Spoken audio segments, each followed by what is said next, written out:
नमस्कार साथियों, पिछले 2014 से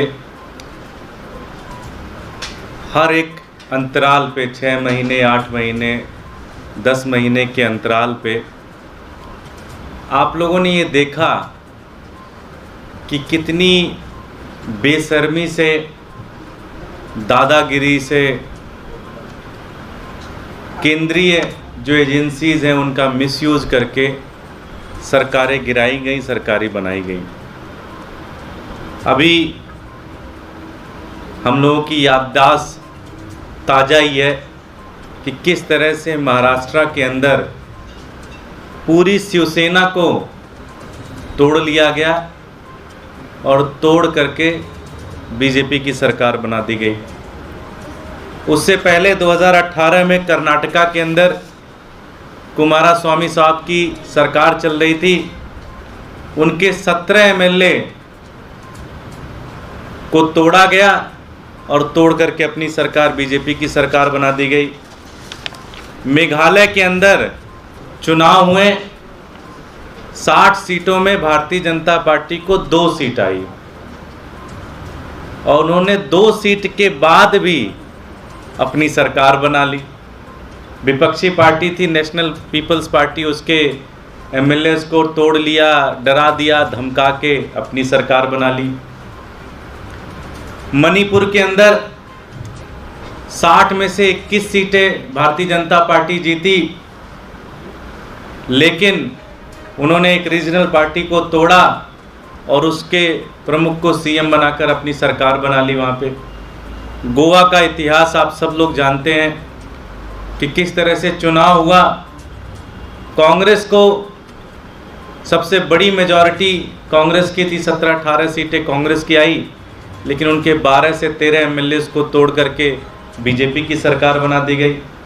अरुणाचल प्रदेश के अंदर 60 चुनाव हुए, 60 में से 44 सीटें कांग्रेस को मिली, लेकिन सरकार भारतीय जनता पार्टी की बन गई।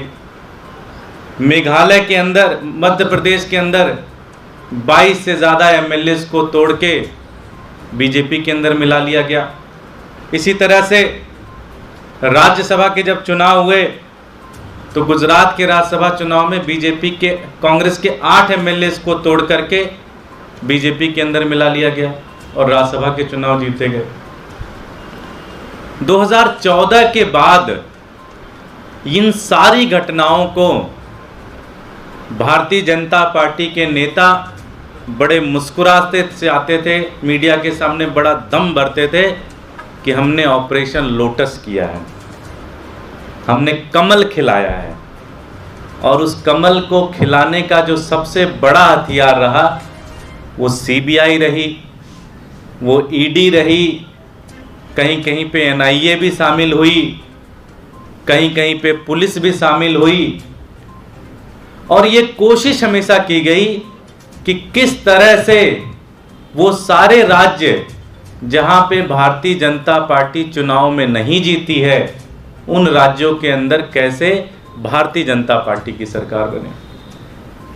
2014 के अंदर जब भारतीय जनता पार्टी की सरकार बनी केंद्र में, उसके 6-8 महीने बाद दिल्ली के अंदर चुनाव हुए और आम आदमी पार्टी की सरकार बनी।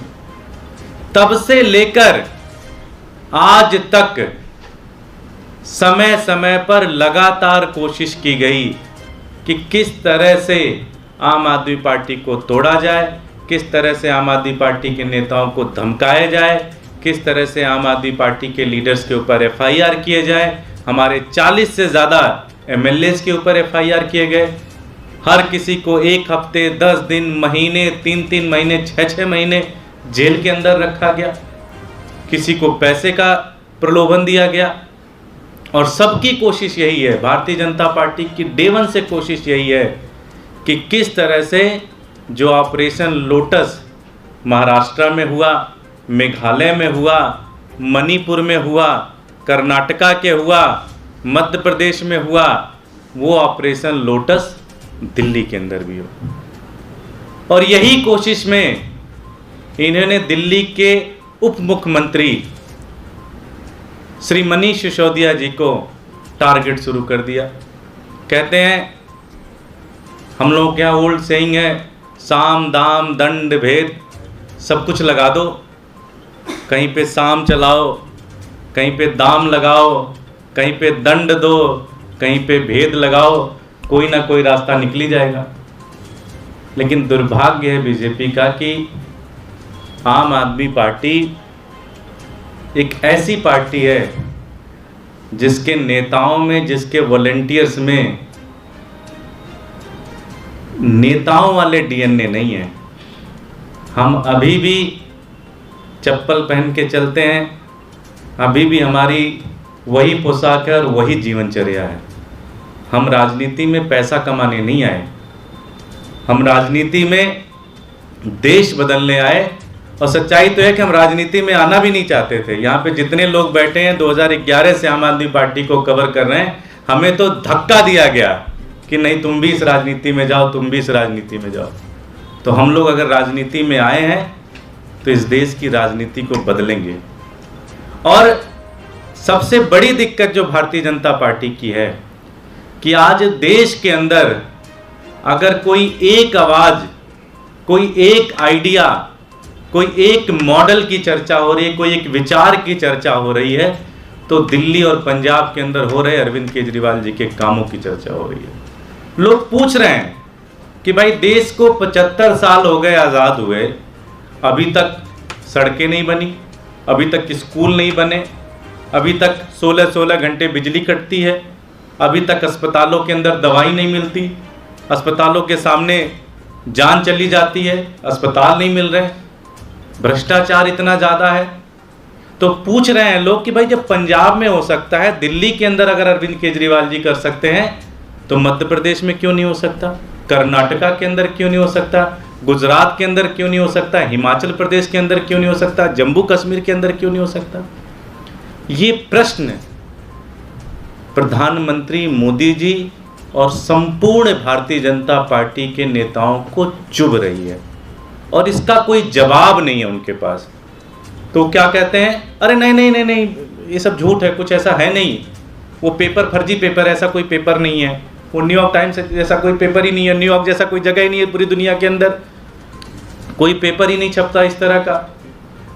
फिर कोई दूसरी चीज़ लेके आ जाएंगे, फिर कोई दूसरी चीज़ लेके आ जाएंगे, और दिन भर पिछले 5 दिनों से मैं सारी पीसी देखता हूं भारतीय जनता पार्टी की। भारतीय जनता पार्टी के नेता भी कंफ्यूज हैं कि कहना क्या है, करना क्या है, क्या बोलना है, क्या नहीं बोलना है, और कोई जवाब नहीं है, कोई प्रश्न नहीं है, कोई उत्तर नहीं है, किसी चीज़ का कोई एक जवाब नहीं है। बस एक ही चीज़ है कि गड़बड़ हो गया। सच्चाई तो ये है कि भारतीय जनता पार्टी पूरी तरह से सहमी हुई है। भारतीय जनता पार्टी को पता है कि कांग्रेस को कैसे डील करना है, भारतीय जनता पार्टी को पता है कि बाकी पार्टियों को कैसे डील करना है। भारतीय जनता पार्टी को अभी तक नहीं पता चल पा रहा है कि आम आदमी पार्टी को कैसे डील करना है, क्योंकि आम आदमी party out of the box एक पार्टी है, एक ऐसी पार्टी है जो इस देश के लोगों ने बनाई है। ये नेताओं वाला ट्रेडिशनल नहीं है कि नेता एमएलए बनता है तो उसके बाद शुरू हो जाता है ठेकेदार को अगले दिन बुला के कि भाई इस प्रोजेक्ट में 5%, 10%, 15% मेरा हिस्सा होगा। यहाँ तो अलग ही सिस्टम है, यहाँ तो मरने मारने के लिए है, देश को बदलने के लिए है। हम कोई घबराने वाले लोग नहीं, हम डरने वाले लोग नहीं हैं। हम भारत माता को आज़ाद कराएंगे इन गुंडे और मवालियों से, जो ये भारतीय जनता पार्टी के गुंडे और मवाली इन्होंने पूरे देश के अंदर को हराम मचाया हुआ है। देश के लोग चाहते हैं इन सब से छुटकारा मिले और एक ऐसा देश बने जिससे हर भारतवासी गर्व कर सके। बहुत बहुत धन्यवाद। कोई प्रश्न? भाजपा की प्रवक्ता नेहा शालिनी ने वीडियो जारी किया है जिसमें उन्होंने ये वो कहते हुए दिखाई दे रही है कि दिल में लगा रखी है क्या। फोन काटने के बाद वो ये कहती हैं कि ये फोन मुझे आपकी तरफ से आया था जो भाजपा छोड़कर आप ज्वाइन करने के लिए कह रहे हैं, क्योंकि उनका कहना ये है क्योंकि पूरा दिन आप हमें धोती रहती हो, पार्टी ज्वाइन कर लो ताकि हमें धोना कम कर दो। क्या जवाब दें इसका? कोई और प्रश्न पूछ लीजिए। जैसे आप इतना दुखी हो रहे हैं कि लोटस ऑपरेशन लोटस चल रहा है, तो अब जब आपके ऊपर आया तब आप तो एक्शन में आ गए, इसके पहले क्यों खामोश थे? हम कभी खामोश नहीं रहे। अब दिक्कत ये है कि बाकी जगह उनका ऑपरेशन लोटस चल गया, वो तो हमारे कंट्रोल में था नहीं, यहाँ नहीं चल पाया क्योंकि यहाँ तो वो सीमेंट मजबूत वाली है, इसलिए दिक्कत हो गई, यहाँ मामला फंस गया उनका। मैं तो कहता हूँ आप लोग पता करो, जैसे अभी हमारे डेली पीसी करते हैं सिरसा साहब, वो क्यों गए बीजेपी के अंदर? एक प्रश्न है आप लोगों के लिए, थोड़ी इंक्वायरी करो आप लोग भी। योगेश जी, कमेटी ने जो बीजेपी अलेज कर रही है कि कमेटी ने जो रिकमेंड करा था एक्साइज पॉलिसी को लेकर, उसके अगेंस्ट बात करें अगर रेवेन्यू जनरेशन की, तो रेवेन्यू जनरेशन 6,000 करोड़ का जो आप कह रही है वो लॉस में थी आम आदमी पार्टी इस एक्साइज पॉलिसी के आने के बाद। उसके अलावा कहते हैं होलसेलर, रिटेलर सबको मिला के एक ही जो जोन बांटे गए वो एक ही वेंडर को दे दिया गया, which is not allowed as per the policy. तो ये सारे एलिगेशन है भारतीय जनता पार्टी। भारतीय जनता पार्टी मुझे लगता है कि दुनिया में सबसे कंफ्यूज पार्टी है, या तुमको पता नहीं। पहले दिन उनके एक नेता आए, उन्होंने कहा जी 8,000 करोड़ का घोटाला हो गया। दूसरे दिन एक नेता आए, उन्होंने कहा जी 10,000 करोड़ का घोटाला हो गया। फिर एक नेता आए, बोले 15,000 का, फिर किसी ने कहा 20,000, फिर किसी ने कहा 50,000, फिर किसी ने कहा 144 करोड़, फिर किसी ने कहा 30 करोड़, फिर किसी ने कहा 5 करोड़, फिर किसी ने कहा 50 करोड़। मैं तो डेटा इकट्ठा, मैंने एक टीम लगाई कि एक्सेल सीट भरते चलो कितने का हो गया। पता चला दिल्ली का 3-4 बार बजट पास हो जाए उसके बाद भी इतना बड़ा घोटाला नहीं हुआ। दुर्भाग्य ये है कि पहले तो इनको यही नहीं पता। आप सीबीआई की एफआईआर पढ़ लो, उसमें टोटली डिफरेंट पिक्चर है। तो किसी को कुछ पता नहीं है क्योंकि कोई घोटाला है ही नहीं। एक चीज़ है कि सुबह शाम इनको लगता है कि बोलते रहो बोलते रहो बोलते रहो बोलते रहो तो कुछ ना कुछ निकल ही जाएगा।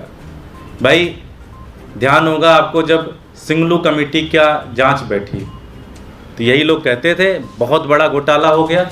और आपको दिक्कत क्या है, अगर घोटाला नहीं है तो आप पाक साफ निकल जाएंगे। 450 फाइलों की जांच हुई, कुछ नहीं निकला। 7 साल हो गए जब मुख्यमंत्री अरविंद केजरीवाल जी के दफ्तर पे छापा पड़ा था, कुछ निकला नहीं निकला। उनके प्राइवेट सेक्रेटरी राजेंद्र कुमार जी को जेल के अंदर रखा गया, सीबीआई ने पूछताछ किया। क्या कहते थे कि राजेंद्र जी के पास सारा मटेरियल है, सारी चीज़ें हैं। क्या निकला? कुछ नहीं निकला। मनीष सिसोदिया जी के खिलाफ सीबीआई ने रेड की, कुछ निकला? कुछ नहीं निकला। कैलाश गहलोत जी के ऊपर सीबीआई रेड निकली, कुछ निकला नहीं निकला। 40 आम आदमी पार्टी के विधायकों के ऊपर एफआईआर हुआ, कुछ निकला नहीं निकला। इसमें भी कुछ नहीं निकलना। योगेश जी, एक मनीष सिसोदिया जी को लेकर क्योंकि ये पूरा मैटर चल रहा है, तो आसाम से एक डेफेमेशन केस फाइल हुआ है मनीष जी के ऊपर। और हेमंता बिश्वा शर्मा का आप लोग भी लगातार पिछले 2 दिन से प्रेस कॉन्फ्रेंस में नाम ले रहे हैं कि पहले उनके साथ भी जो आप सो कॉल्ड कह रहे हैं कि कन्विंस करा गया, उनको लाया गया बीजेपी में, वो इंसिडेंट्स मान लीजिए या कुछ भी, लेकिन अभी डेफेमेशन केस जो है वो फाइल हुआ, उसमें समन करा गया मनीष जी को। और मनीष जी ने पीसी करके उसमें एलिगेशन लगाए थे कि भाई हेमंता बिश्वा शर्मा की जो वाइफ है उन्होंने इसमें झोल जाल करी। उसमें हम सारे डॉक्यूमेंट सारे जवाब दे देंगे कोर्ट में, कोई दिक्कत थोड़ी ना। हमने आज तक जो कहा बड़े वेल डॉक्यूमेंटेड प्रूफ के आधार पे कहा है। हमें आज तक कोई ये नहीं कह सकता हमने ये झूठ बोला या गलत बोला, तो उस पर हम जवाब दे देंगे कोर्ट के अंदर।